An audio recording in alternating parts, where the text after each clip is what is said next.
As I mentioned in the last movie, sessions are a way of allowing us to preserve the value of variables as the user moves between different pages of our website. Let's take a look at a sample script to show the need for such a facility. This script is simply going to set a variable with a value and show a hyperlink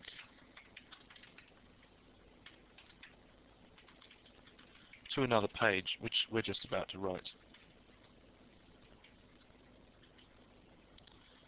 Should remember to use single quotes in any embedded quotes that we use in our HTML within an echo or print statement.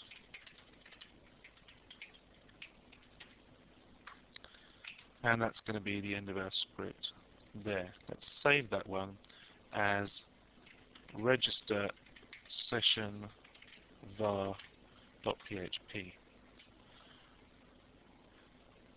Then we're going to write another script that simply tries to recall what we set the variable to on the last script.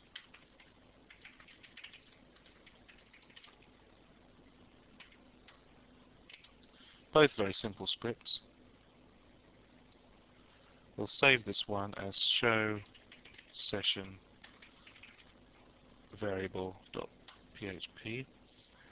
and let's take a look in our browser at our register session var.php script. If we follow the hyperlink to the next page, as we can see, the variable has not been declared. So what we can do to make sure that the variable's value is carried from one script to the next is to use a PHP session. The way we do this is to use the session start function at the beginning of the script, where we want to register the variable, and then we register the variable to our session using session_register function. Then we put the name of our variable in quote marks, and we don't use the $ in this particular instance.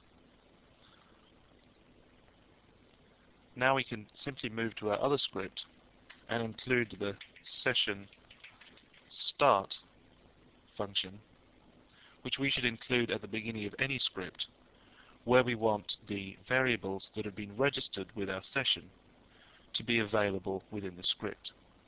Let's go back to our browser and refresh the first page. Then we're going to click to go to the next page. As we can see, the variable has been carried over. Now, the way this works is actually a dual system. There's a system which uses cookies that allows a small file to be temporarily stored on the user's machine. The small file is called the cookie, and then the variables are stored within this cookie and are called by any of our web pages that need to access the variables.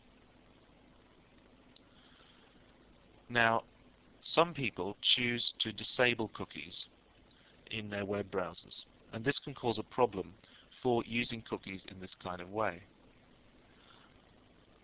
Let's have a look at the internet options on this web browser. This may look different for your web browser that you're using, but there should be a way of disabling cookies so that web pages are not allowed to put cookies onto the user's hard disk. Now that we've disabled these session cookies, if we go back, actually we should restart the browser to make sure that the new settings have been registered, and then we're going to try and call up the same web page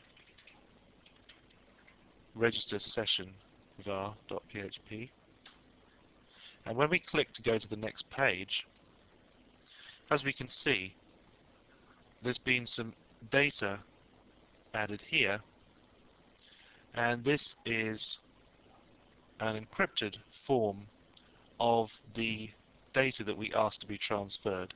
That is the variable name and the variable value. So by encoding the data onto the end of the URL that it calls, PHP is able to use a backup system if the user has chosen to disable cookies on their browser. This is obviously a very flexible system, and one that can work very well for a use such as we are using for sessions in this chapter. You may, however, wish to use PHP's cookie function, and we're going to take a look at that in the next movie.